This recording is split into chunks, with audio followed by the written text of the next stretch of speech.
Olá, boa noite. Subiu para 47 o número de mortes provocadas pelo coronavírus aqui no estado. 4 pessoas perderam a vida nas últimas 24 horas. Até o momento, são mais de 1.600 casos confirmados. Por isso, nós vamos direto falar com a nossa repórter Vanessa Calmon, que tem mais detalhes ao vivo para a gente. Boa noite, Vanessa. Já se sabe quem são essas vítimas fatais? Boa noite, Isabela. Muito boa noite a todos. Olha só, o que sabemos até agora dessas vítimas é que são 3 homens e uma mulher. Esses homens, eles têm idades entre 68 e 76 anos.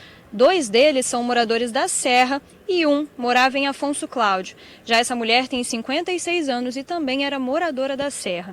Bom, agora há pouco o governador Renato Casagrande fez mais um pronunciamento para falar sobre a Covid-19 aqui no Espírito Santo, mas ele começou mais uma vez dando destaque ao cenário nacional da doença.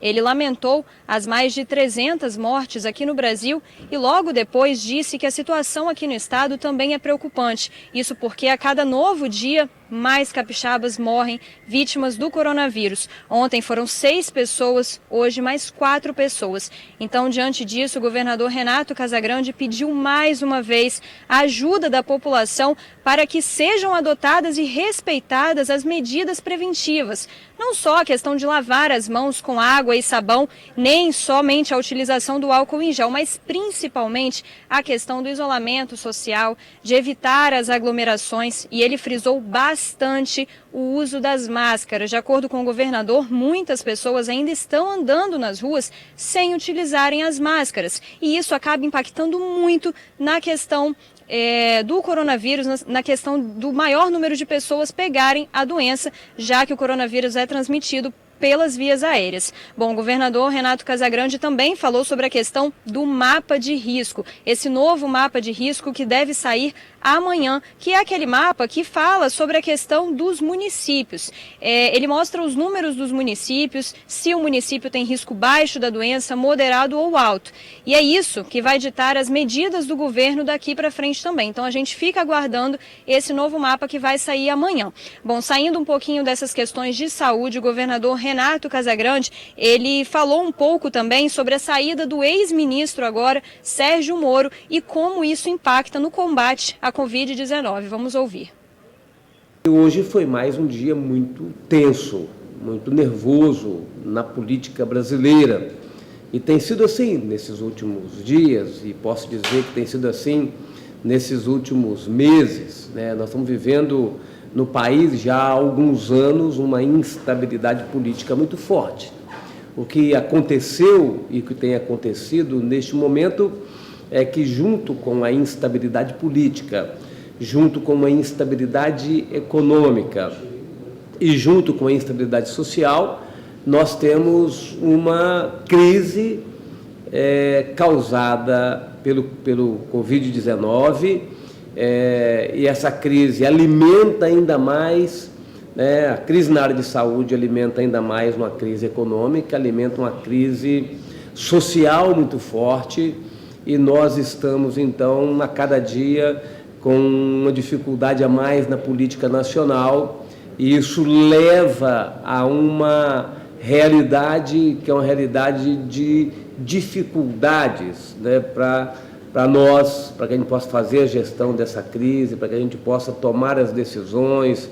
Então, todos os dias há efetivamente um problema a mais na política brasileira que acaba dificultando o nosso trabalho. Então, mais do que nunca, assim, nós que não temos uma coordenação nacional de enfrentamento ao coronavírus, né? Nós que tivemos também no Ministério da Saúde mudanças agora recentemente. Hoje a crise foi provocada pela saída do ministro da Justiça. Então, mas como nós não temos uma coordenação nacional de enfrentamento ao coronavírus no Brasil, nós então estamos tendo que unificar ainda mais a nossa ação no nosso estado. Bom, Isabela, a gente acompanhou então o pronunciamento do governador, um pedacinho dele, e nós continuamos acompanhando todas as informações sobre o coronavírus, principalmente sobre o mapa de risco que deve sair amanhã e pode, inclusive, influenciar ou não na reabertura dos comércios. Vamos aguardar, eu volto com você aí no estúdio. Obrigada, Vanessa, pelas informações. Olha, uma empresa capixaba está produzindo respiradores artesanais. Antes eram fabricados 30 aparelhos por mês. Agora são 200, tudo feito com peças 100% nacionais.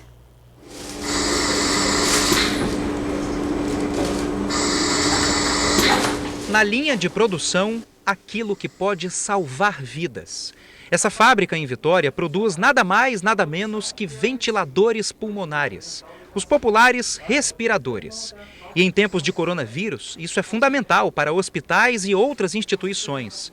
Na liderança está um apaixonado, seu Humberto Ribeiro Duval, médico, anestesista, pesquisador, especialista em cuidar de gente. O filho, Eduardo, é o braço forte do pai. De forma artesanal, os respiradores são produzidos. São equipamentos simples, mais baratos, mais econômicos que os importados e mais seguros também. Eu estou dando luz ao legado do meu pai, eu estou dando vida ao legado do meu pai. E esse legado ele está vindo como uma parte de uma solução dessa pandemia. São basicamente 3 modelos. O menor, um mais compacto para emergências. Esse de tamanho médio, que seria para pronto-socorros, UTIs móveis e terapias semi-intensivas. E o maior, o de cor laranja, que seria também para atender os mesmos pacientes, incluindo os que precisam de ressonância magnética. Os hospitais estão percebendo que está tendo ausência dos ventiladores pulmonares específicos para terapia intensiva, porque a grande maioria ou é importado ou utilizam peças importadas. A fábrica tem 12 funcionários. Antigamente, a produção girava em torno de 30 aparelhos por mês. Mas por causa da pandemia, as encomendas de todo o Brasil não param de chegar. Por isso, a produção de respiradores subiu para 200 por mês. A turma aqui está trabalhando a todo vapor, em 2 turnos, para dar conta do serviço. A gente está numa correria tão grande que está trabalhando em horários diferenciados para poder atender todo esse problema que está acontecendo. A gente está tendo que agendar para entregar alguns aparelhos específicos. E é importante lembrar que a matéria-prima é toda nacional. Isso agiliza a produção. Como esse equipamento é um produto 100% brasileiro, utiliza peças 100% fabricadas aqui no Brasil, a gente está dando, quer dizer, por conta dessa tecnologia, ao mercado a possibilidade de oferecer equipamentos para ventilação mecânica pulmonar nas UTIs. Todo esse esforço é em prol da saúde. Esses últimos dias está difícil até para dormir, né? Você está sempre pensando em algo mais, para fazer algo diferenciado, para antecipar ainda mais a produção, mesmo respeitando os prazos de teste que tem que ter. A gente está se associando a uma grande indústria em São Paulo, que também tem os devidos registros na Anvisa, para que ela dê a chance a nós de ampliar a nossa produção. Muito bom saber que a gente tem uma produção dessa aqui no nosso estado, dentro de casa, né? Nesses tempos de pandemia, as visitas em hospitais estão restritas e até suspensas em casos mais graves. Mas a tecnologia tem ajudado quem está internado a matar a saudade. Nós estamos com saudade de você. A gente vê em breve, se Deus quiser. 2 celulares, conexão de internet e problema resolvido. Matar a saudade dos familiares ganhou uma nova forma, já que vivemos em um momento de distanciamento. Neste hospital de Vila Velha, os pacientes estão recebendo apoio da equipe para realizar videochamadas com familiares. Oi. Tudo bem? O paciente Ramon, que está internado, foi o primeiro a participar da visita virtual. A psicóloga destaca a importância do afeto familiar na recuperação dos pacientes. Estar junto com a família ou com pessoas que são especiais, né, que têm laço forte, contribui muito positivamente para o paciente se recuperar. Família fica emocionada, paciente fica emocionada, equipe fica emocionado, porque é um momento difícil, né, os tempos estão difíceis, mas a gente, construindo novos caminhos, a gente passa por isso mais fácil, né? E a ideia das visitas virtuais vem ganhando adeptos em todo o estado. Uma casa de repouso em Cachoeiro de Itapemirim adotou a mesma estratégia para aproximar os idosos e os familiares. Todos os dias a gente realiza ligações para familiares, faz contato. Aí nessa visualização é uma forma de estar amenizando a ansiedade deles. Vejam a emoção deles ao falarem com os filhos e os netos. Eu também estou com saudade da senhora. Tá tudo bem? Eu também, graças a Deus. Eles estavam acostumados a sair para passeios, eles participam de várias atividades, né? Atividades artesanal, hidroginástica, eles têm costume de ir na rua, ir no salão, em restaurante. Então, assim, mudou bastante, drasticamente. E mesmo com toda a tecnologia, aquele abraço gostoso ainda vai ter que ficar para depois. Tem que esperar, porque esse distanciamento agora é para que a gente fique junto daqui a pouquinho. E quando acontecer, vai ser um abraço bem apertado. No próximo bloco, você confere aqui no TN2, motoristas de transporte escolar e rodoviários fazem protesto em Vitória. Agora imagens ao vivo para você do trânsito na Reta da Penha. A gente volta bem rapidinho.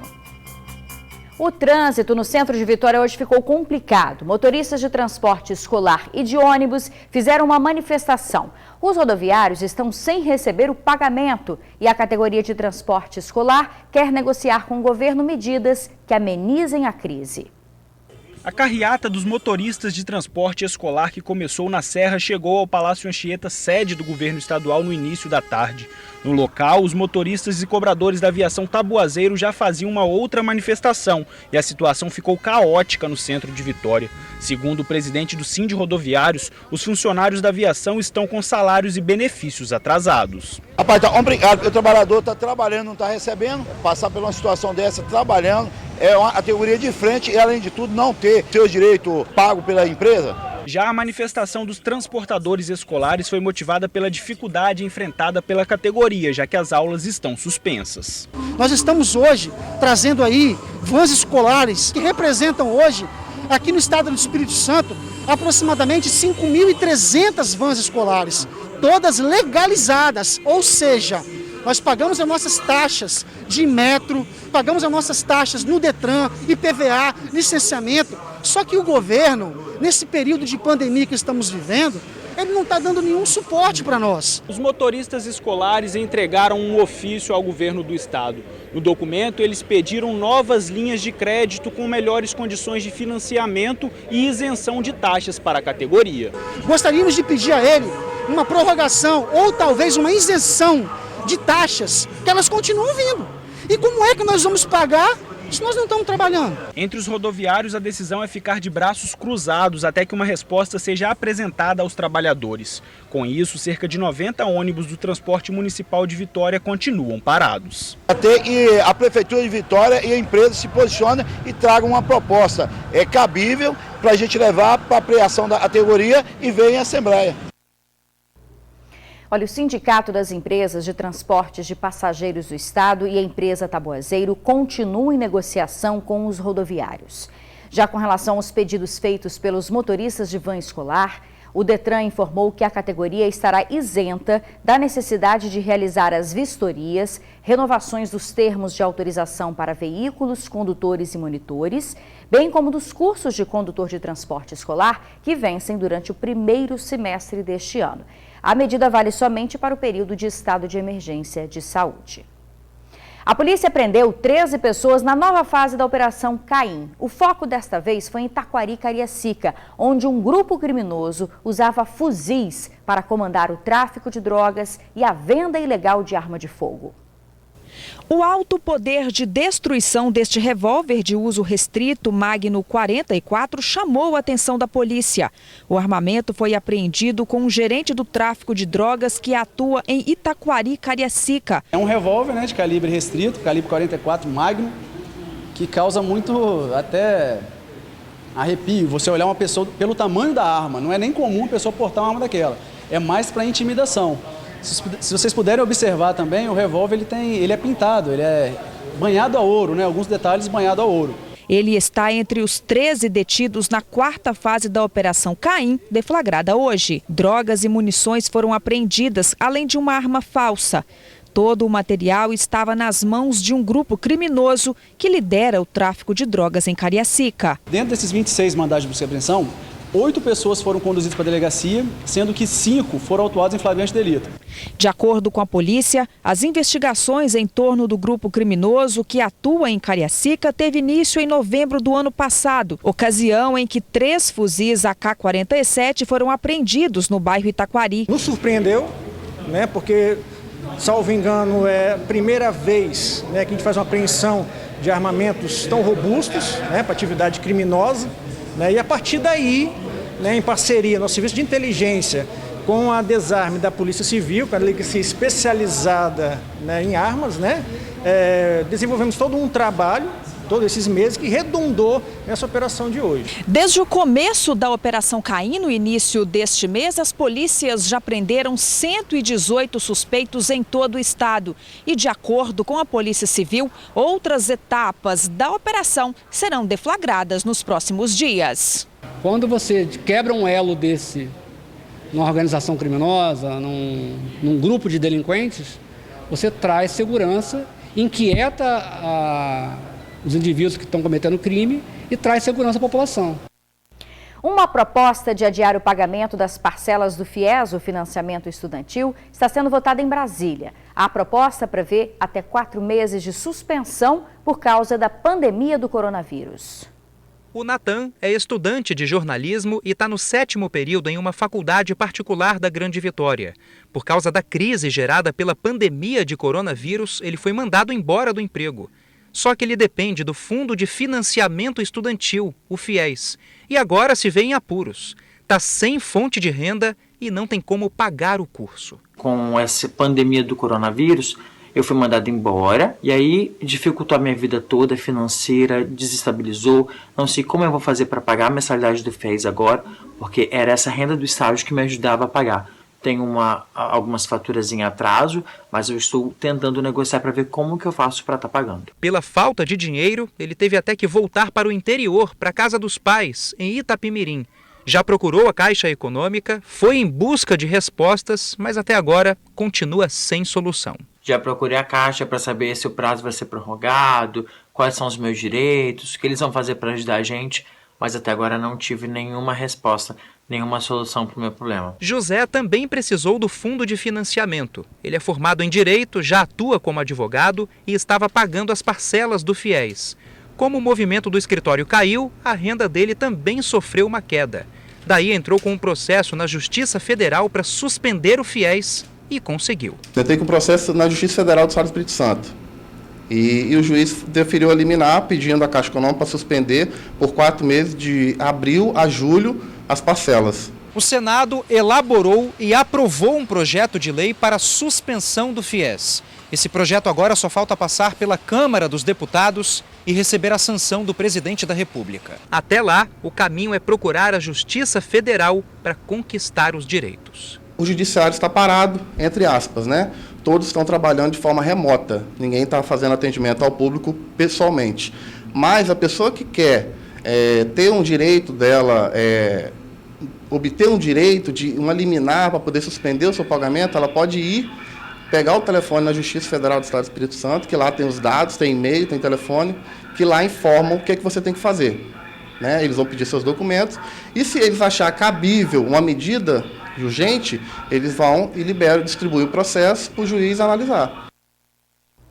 Pela proposta, o estudante também terá a opção de parcelar o valor em até 145 vezes, com redução de 40% dos encargos, ou em até 175 vezes, com redução de 25%.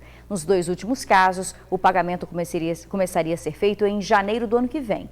Mas a proposta ainda precisa ser aprovada e sancionada pelo presidente. Bom, a gente fica por aqui. Uma boa noite, obrigada pela companhia e até amanhã, 12:30.